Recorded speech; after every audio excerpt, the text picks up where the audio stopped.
Welcome back to Stand for Ag with Missouri Farmers Care. You may notice that today's episode sounds a little different.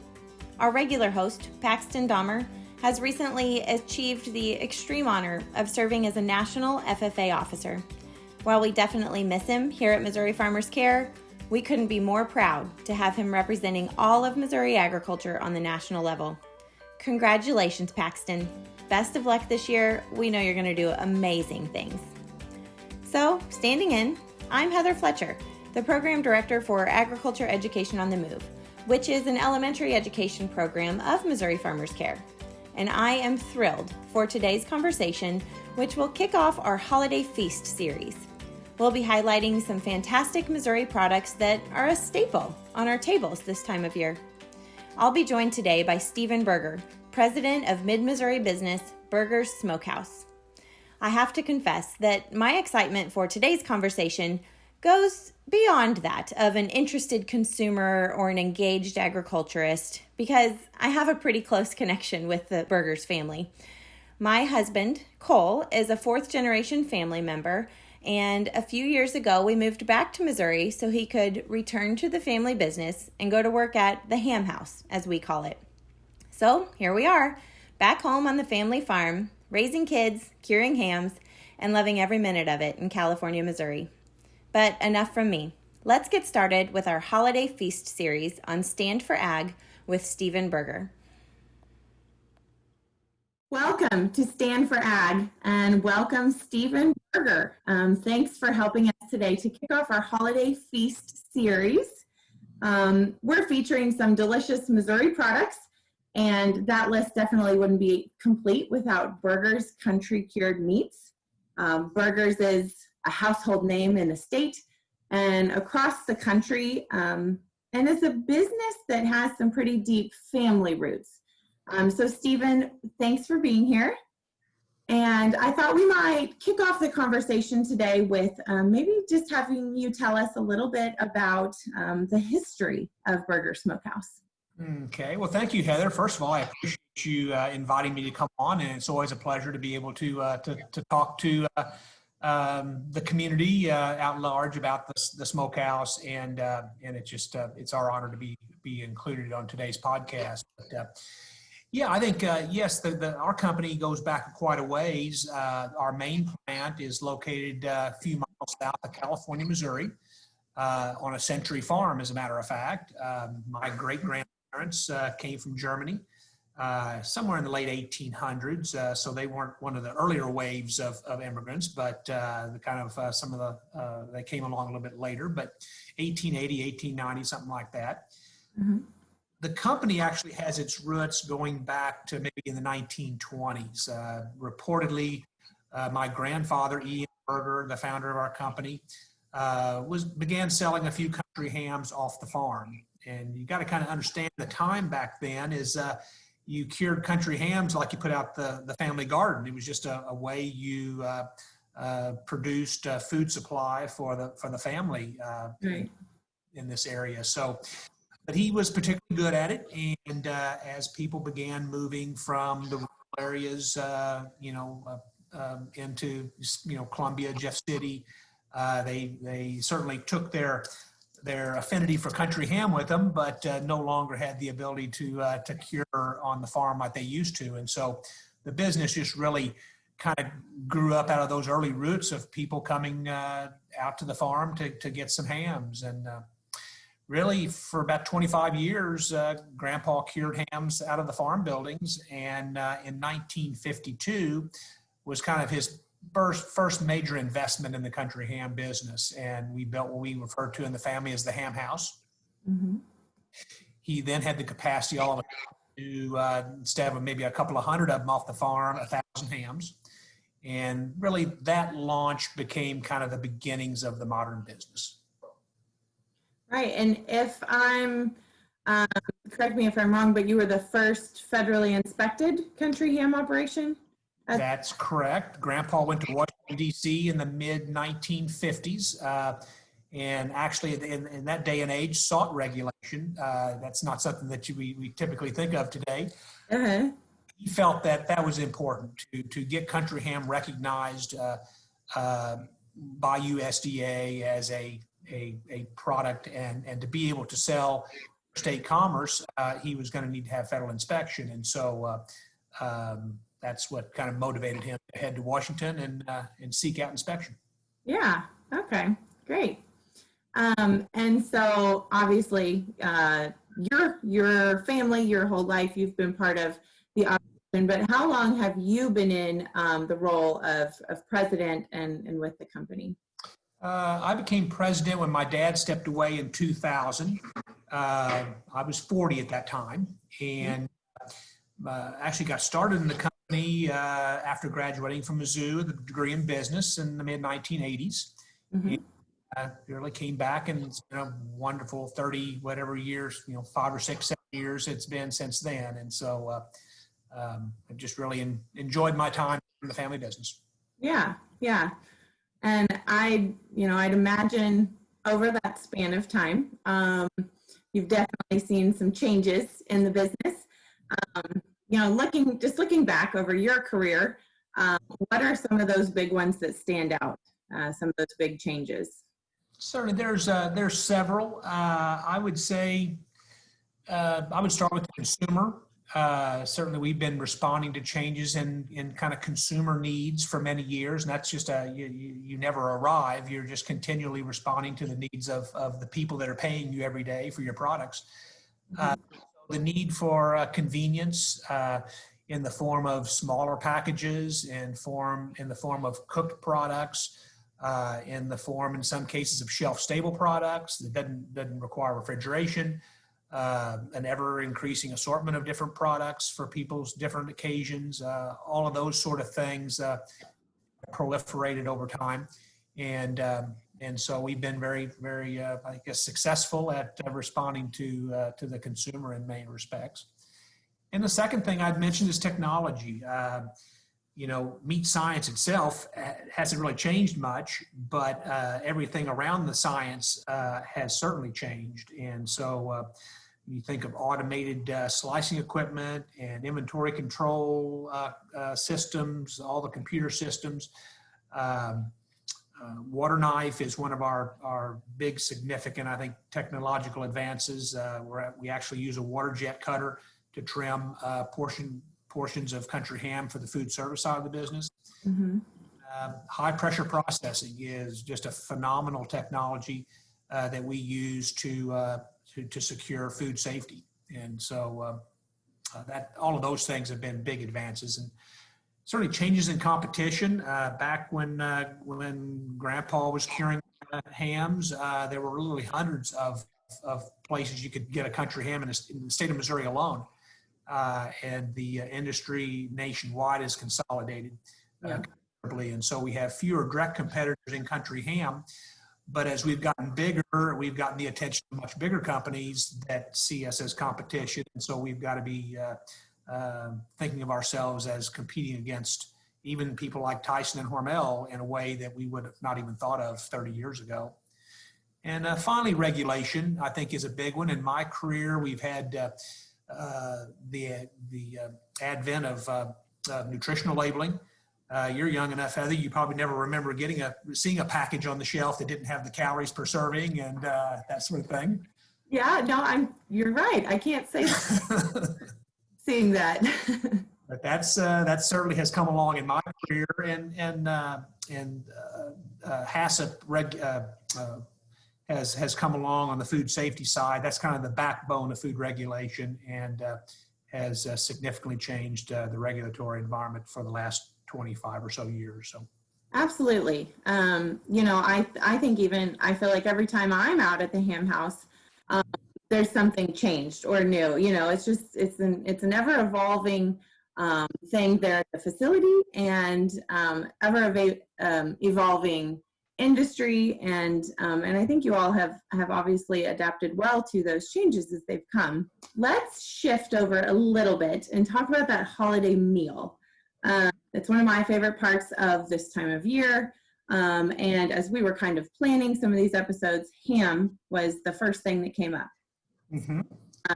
It's on most people's shopping lists at some point, but thinking about some of our listeners, a lot may know, but some may also wonder, what is the difference between country ham and city ham? Good deal. That's yeah. I'm glad to share that because country ham is a niche item. It's regionally known, but not necessarily nationally understood. And so the differences is really in the basic curing process. Country hams are cured with a dry mix, meaning that you're dealing with salt and seasonings, and the cure is absorbing into the muscle tissue over time. And so it's a longer process. The result is a ham with more robust flavors. Think of it as like cheese. The longer you would age cheese, the more the flavors develop, and the stronger the flavors are. And that's really essentially the same thing that is happening with a country ham. And the longer you age that ham, the more distinctive those flavors are going to be. And the country ham is really the European cousin to the prosciutto and the Black Forest hams. When I talked earlier about my great-grandparents that came from Germany, interestingly enough, conditions here in this part of Missouri were similar to those in Germany, where, you know, hams had been cured using dry cure methods for hundreds of years. And so essentially those basic curing techniques were brought over to the United States, and the product here then took on the name country ham. On the city ham side, that's the ham that most everybody's familiar with. They're hams, they're brine cured, we might say, to be sweeter, moister. They're available bone-in and boneless, and those are the kind of hams that we would most commonly think of when we go to the grocery store. Right. And I would guess maybe that city ham is probably higher demand product this time of year, or is that not the case? It depends. Country ham is still our main item. Yeah. And I mean, it's available through food service and grocery and direct to consumer. But there's certainly portions of our business, particularly the mail order website side of the business, where we're appealing to more of a nationwide audience that's going to find the city ham type products more appealing. And so for those markets, the city ham is certainly on everybody's short list. Right, yeah. And you were mentioning that dry cure process, which I'm sure kind of spurred some memories from a lot of our listeners who grew up in maybe 4-H and FFA, and maybe did their own country cured ham at home. And kind of going back to that community involvement, you all do a lot with local 4-H and FFA in kind of promoting those projects and helping source hams. And tell us a little bit more about that, because it'll be coming up here after the holidays, I guess. Yes, no, absolutely. We've been really heavily involved in 4-H, helping kids with 4-H ham curing for a long time. And really, this, you know, our involvement was really spurred on initially by one of our employees by the name of Charlie Carey. Charlie had been with us for 30 years and really took an interest in promoting country ham curing, and really personally spearheaded the company being involved in some of our earlier efforts in ham curing. And for years, we had a ham curing workshop in usually the first couple of Saturdays in January. And for local kids, we had families and clubs coming from several hundred miles around to come and get hams and get their hams cured. This year's going to be a little different. We are going to have a ham distribution, but we're not going to be able to allow folks to come in and actually cure the hams at the smokehouse here. But we'll be working with groups all over the state to get them fresh hams that they can go and cure for the county fairs and state fairs, that sort of thing. And so we really feel like it's important to carry on the heritage and the tradition of country ham in this area. And if we're not going to help do that, who is, right? Exactly. You took the words right out of my mouth, because, you know, as 4-H leaders change and become younger, and as they just get further removed from those, you know, kind of traditional things such as country ham, just having access to the know-how and the sourcing of that is what is keeping it alive for Missouri 4-H members. Yeah, even having access to the hams, it's extraordinarily difficult to even get a fresh ham. It's even harder this year with everything going on, getting those fresh hams. And so we're doing everything we can do to get a fresh ham. And any kid in Missouri that wants to show a ham at a county fair, we would sure like to make sure that they are not denied that opportunity. That's fantastic. So what about going back to a little bit of that preference and things with the ham? What about you? Do you have a preference? Are you a country ham? Oh yeah, no, I'm definitely a country ham fan, and I like the old country hams. Actually, I'm kind of a home enthusiast. I have 7 hams down in my basement, aging out now. Some of them are 4-H hams that were bought at the auction at the county fair. Okay, right.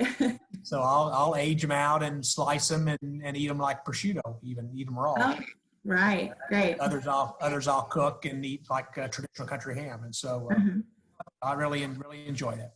Yeah.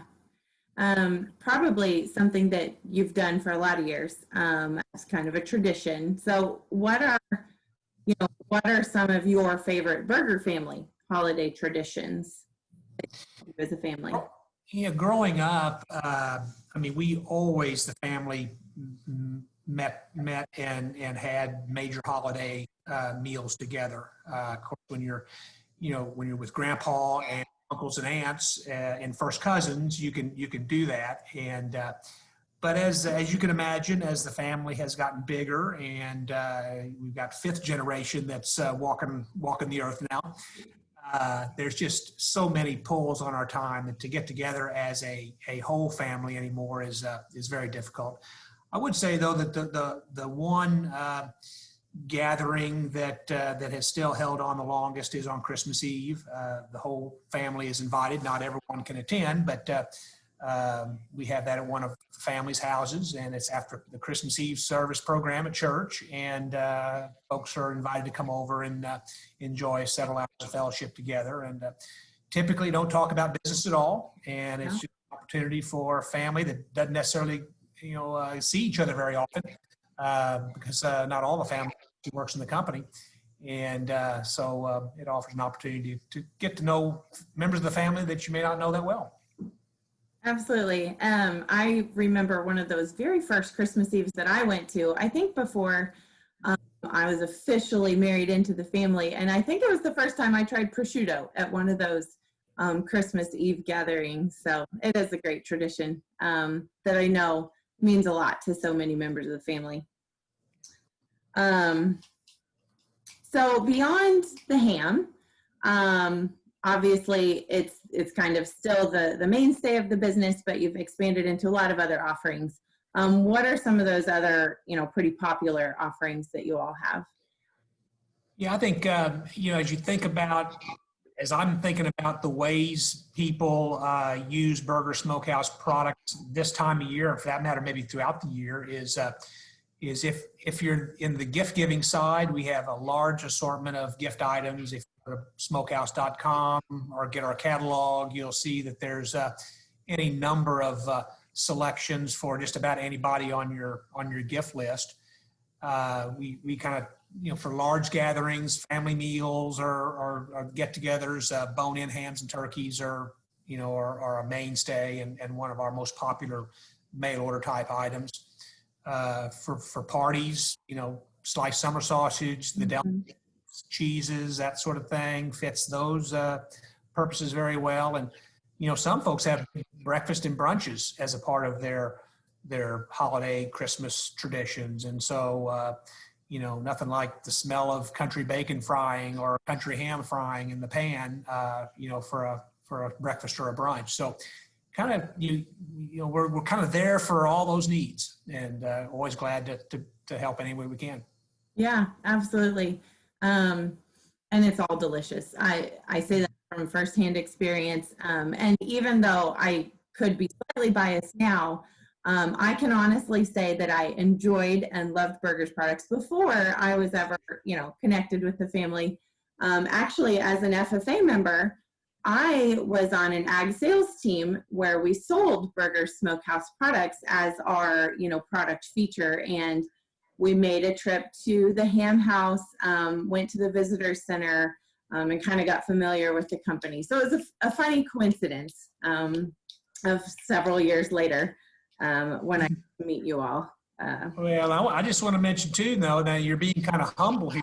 A lot of the you're talking about the Eldon, of course, FFA group that came down. We're just about 20 miles apart for those of your listeners that are maybe in other places in the state where you don't know Central Missouri as well. But you guys had pretty well some national acclaim quite a few years in a row. When you went to national contest, you brought home the bacon, as they say.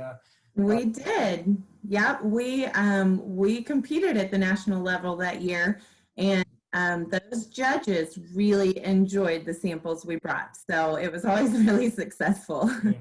Yeah, so I was always appreciative of, one of our sales, Rodney Anderson, I believe, did Rodney help you? Yeah. Yep. Rodney did. He kind of took that project under his wing and assisted with that for a few years as well. So. Yep.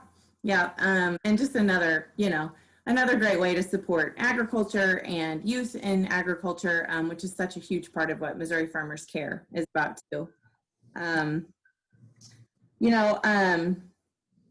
You mentioned like the offerings, and that you have a little bit of everything to meet any needs or wants for this season.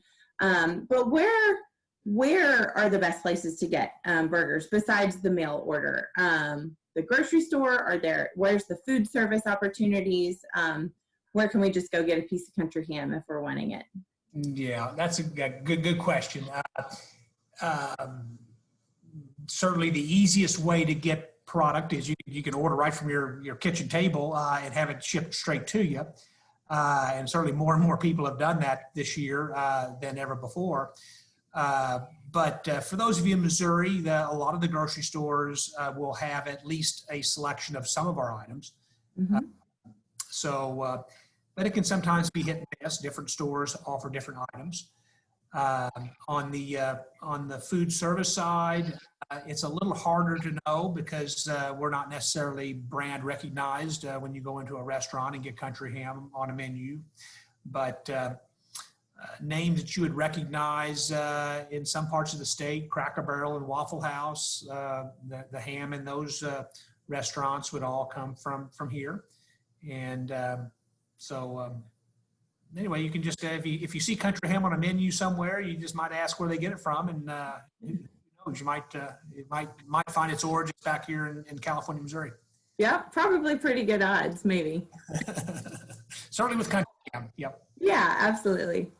Well, I know that this is an incredibly busy time of the year for you all with mail order and holiday demand. So we are incredibly appreciative of your time, of you joining the conversation. Missouri is home to so many fantastic meat processors, particularly some of those smaller processors that offer that, value added further processing, and we're proud of that network we have in the state, and Missouri is proud of the success of burgers and proud to be home to a business like that. So thank you so much for your time, and we really appreciate it. Well, thank you, Heather. It's been my pleasure. We're thankful for our time with Stephen today. I think particularly this year, those holiday traditions, whether they look the same or not, are something we're all looking forward to. And we've enjoyed talking ham and Burgers Smokehouse with you today. So thanks for joining us, and tune in next time for another conversation with Stand for Ag.